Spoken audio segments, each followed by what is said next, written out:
ನಾವು ಶಿಫಾರಸ್ ಮಾಡಿ ಕೇಂದ್ರ ಸರ್ಕಾರ ಕಳಿಸಿದ್ದೀವಿ. ನಮ್ಮ ಕೆಲಸ ಶಿಫಾರಸ್ ಮಾಡೋದಷ್ಟೇನೆ. ಶಿಫಾರಸ್ ಮಾಡಿ ಕಳಿಸ್ತಕ್ಕಂಥ ಕೆಲಸವನ್ನು ಮಾಡಿದ್ದೀನಿ. ನಾನು ಹಿಂದೆ ಬೀದರ್, ಕಲಬುರಗಿ, ಯಾದಗಿರಿ 3 ಜಿಲ್ಲೆಗಳನ್ನು ಕಳಿಸಿದ್ದೆ. ಆಮೇಲೆ ಮತ್ತೆ ನಿರಂಜನಾನಂದಪುರಿ ಸ್ವಾಮೀಜಿಯವರು ಪಾದಯಾತ್ರೆ ಮಾಡಿದ್ರು.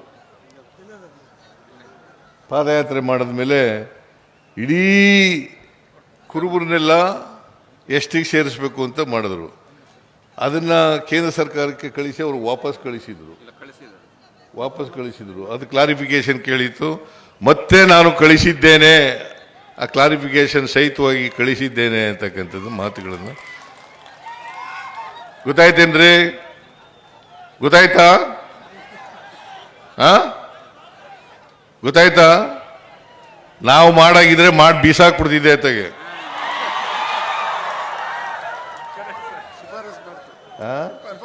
ಶಿಫಾರಸ್ ಮಾಡಿದ್ದೀನಿ. ಸೊ ಏಯ್ ಕೂತ್ಗಳೇಪ್ಪ, ಕೂತ್ಕೊಳ್ತಾವ.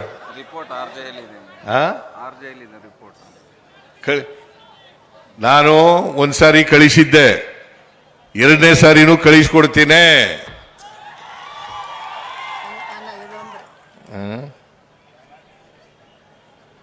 ಏನಮ್ಮ ಇದು? ಒಂದು ಮೆಡಿಕಲ್ ಕಾಲೇಜ ಜಿಲ್ಲೆಗೆ ಕೊಡ್ತೀನಿ. ಮೆಡಿಕಲ್ ಕಾಲೇಜ ಜಾತಿ ಗಣತಿ ಯಾವಾಗ ಬಿಡುಗಡೆ ಮಾಡಿಸ್ತೀನಿ ಅಂತ ಕೇಳ್ತಾ ಇದ್ದಾರೆ. ಜಾತಿ ಗಣತಿ ಇನ್ನೊಂದು ತಿಂಗಳು ಒಳಗಡೆ ಬಿಡುಗಡೆ ಮಾಡ್ತೇವೆ.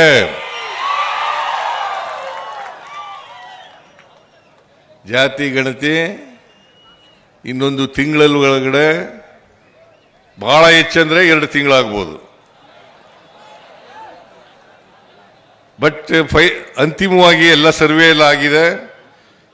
ಈಗ ಶಿಫಾರಸ್ ಮಾಡಬೇಕು ಅಂತಕ್ಕಂಥದ್ದು ಅಷ್ಟೇ ಉಳಿದಿರ್ತಕ್ಕಂಥದ್ದು. ಶಿಫಾರಸ್ ಮಾಡಿ ವರದಿ ಕೊಟ್ಟ ತಕ್ಷಣವೇ ನಮ್ಮ ಸರ್ಕಾರ ಅದನ್ನು ಅಂಗೀಕಾರ ಮಾಡಿ ಚರ್ಚೆ ಮಾಡಿ ಏನು ಮಾಡಬೇಕು ಅಂತಕ್ಕಂಥದ್ದನ್ನು ಮಾಡ್ತೇವೆ. ಪಾಸಿಟಿವ್. ಏನಪ್ಪ ಹಿಂದುಳಿದ ವರ್ಗಗಳ ಮಂತ್ರಿ?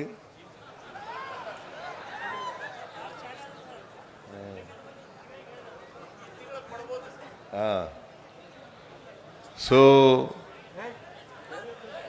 ಏಯ್ ಕೂತ್ಕೊಳ್ರಿ, ಕೂತ್ಕೊಳ್ಳಯ್ಯ, ಕೂತ್ಕೋ.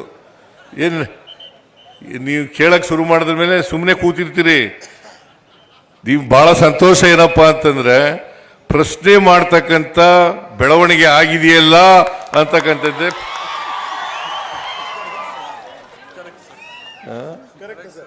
ಪ್ರಶ್ನೆ ಮಾಡ್ತಕ್ಕಂಥದ್ದೇ ಬಹಳ ಮುಖ್ಯ. ಒತ್ತಾಯ ಮಾಡ್ತಕ್ಕಂಥದ್ದೇ ಬಹಳ ಮುಖ್ಯ. ಒಂದ್ಸಾರಿ ಒತ್ತಾಯ ಮಾಡಿದ್ರೆ ಪ್ರಯೋಜನ ಆಗಲ್ಲ, 2 ಸಾರಿ ಒತ್ತಡ ಮಾತಾಡಿದ್ರೆ ಪ್ರಯೋಜನ ಆಗಲ್ಲ. ಒತ್ತಡ ಮಾಡುತ್ತಲೇ ಇರಬೇಕು.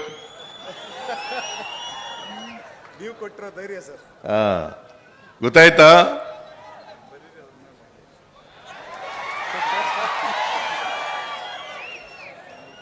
ಆದ್ರಿಂದ ನಾನು ಯಾವತ್ತೂ ಕೂಡ ಅಧಿಕಾರದ ಹಿಂದೆ ಬಿದ್ದವನಲ್ಲ.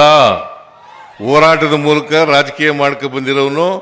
ಮುಂದೇನೂ ಕೂಡ ಮಾಡ್ತೇನೆ ಹೊರತು ಹಿಂದೆ ಬೀಳಲ್ಲ. ಎಲ್ಲಿವರೆಗೆ ಶಕ್ತಿ ಇರ್ತದೆ ಅಲ್ಲಿವರೆಗೆ ರಾಜಕೀಯ ಮಾಡೋದು. ಯಾರಿಗೆ ಧ್ವನಿ ಇಲ್ಲ ಅವ್ರ ಪರವಾಗಿ ಧ್ವನಿ ಎತ್ತಕ್ಕಂಥ ಕೆಲಸವನ್ನ ಮಾಡ್ತೀನಿ.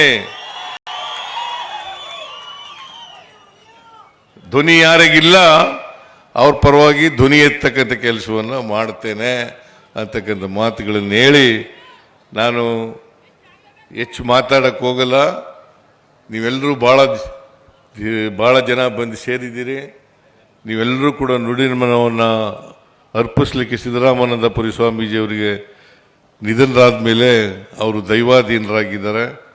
ಅವರಿಗೆ ನುಡಿನಮನವನ್ನು ಅರ್ಪಿಸಲಿಕ್ಕೆ ಬಯಸ್ತಾ ನಾನು ಕೂಡ ನುಡಿನಮನವನ್ನು ಸಿದ್ದರಾಮಾನಂದಪುರಿ ಸ್ವಾಮೀಜಿಯವರಿಗೆ ಅರ್ಪಿಸ್ತೇನೆ. ಅವರ ಆತ್ಮಕ್ಕೆ ಚಿರಶಾಂತಿ ದೊರಕಲಿ ಅಂತೇಳಿ ಪ್ರಾರ್ಥನೆ ಮಾಡ್ತೇನೆ. ನೀವು ಪ್ರಾರ್ಥನೆ ಮಾಡ್ತೀರಿ ಅಲ್ವಾ? ಹೆಚ್ಚಿನ ವಿಡಿಯೋಗಳಿಗೆ ಪ್ರತಿಧ್ವನಿ ಯೂಟ್ಯೂಬ್ ಚಾನೆಲ್ ಸಬ್ಸ್ಕ್ರೈಬ್ ಮಾಡಿ, ಬೆಲ್ ಐಕಾನ್ ಕ್ಲಿಕ್ ಮಾಡಿ.